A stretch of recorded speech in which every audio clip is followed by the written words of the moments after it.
நிச்சயமாக. அதாவது ஊதிய உயர்வு, பழைய ஓய்வு திட்டத்தை அமல்படுத்த வேண்டும் உள்ளிட்ட ஆரம்ப கோரிக்கைகளை வலியுறுத்தி 27 தொழிற்சங்கங்கள் வேலைநிறுத்த போராட்டத்தை ஏற்கனவே அறிவித்திருந்தனர். இதனைத் தொடர்ந்து கடந்த ஜனவரி 9ஆம் தேதி வேலைநிறுத்த போராட்டத்தில் அவர்கள் ஈடுபட்டனர்.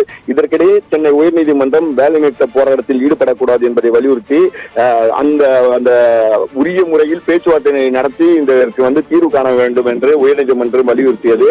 இதனையடுத்து கடந்த 7ஆம் தேதி சென்னை டிஎம்எஸ் வளாகத்தில் தொழிலாளர் நல இணை ஆணையர் முன்னிலையில் போக்குவரத்து ஆணையர் மற்றும் 27 தொழிற்சங்கங்கள் சந்தித்து பேச்சுவார்த்தையில் ஈடுபட்டனர். அப்போது ஒரு சில கோரிக்கைகள் பரிசீலிக்கப்படும் என்றும் மற்ற கோரிக்கைகள் குறித்து அமைச்சர்களுடன் அதிகாரிகளுடன் கலந்து ஆலோசித்து அறிவிக்கப்படும் என்று அறிவித்த பிறகு 21ஆம் தேதி, அதாவது இன்றைய தினம் அந்த பேச்சுவார்த்தையானது ஒத்திவைக்கப்பட்டது.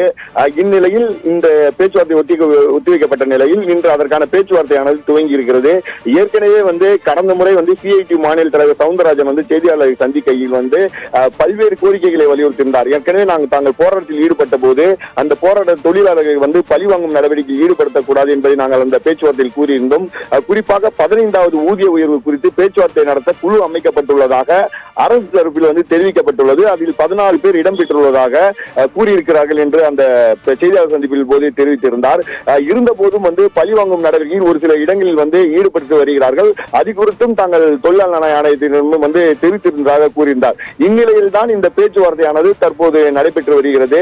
காலி பணியிடங்களை நிரப்புவது, ஒப்பந்த அடிப்படையில் தற்காலிக பணியாளர்களை நியமித்து வருகிறார், அதை தடுக்க வேண்டும் உள்ளிட்ட பல்வேறு கோரிக்கைகளை வலியுறுத்தி குறிப்பாக 15வது ஊதிய உயர்வு குறித்து பேச்சுவார்த்தையில் குழு அமைக்கப்பட்டுள்ளதாக தெரிவிக்கப்பட்ட நிலையில் அதற்கான ஏதாவது மேம்பாடுகள் நடைபெற்றதா, குறிப்பிட்டு ஏதேனும் அறிவிப்புகள் வருமா என்பது குறித்து முழுமையாக இந்த பேச்சுவார்த்தையில் தற்போது பேச இருக்கிறார்கள். இந்த பேச்சுவார்த்தை முடிந்த பிறகு செய்தியாளர் சந்திக்கையில் என்ன விதமான முடிவு எட்டப்பட்டிருக்கிறது என்பது தெரிய வரும்.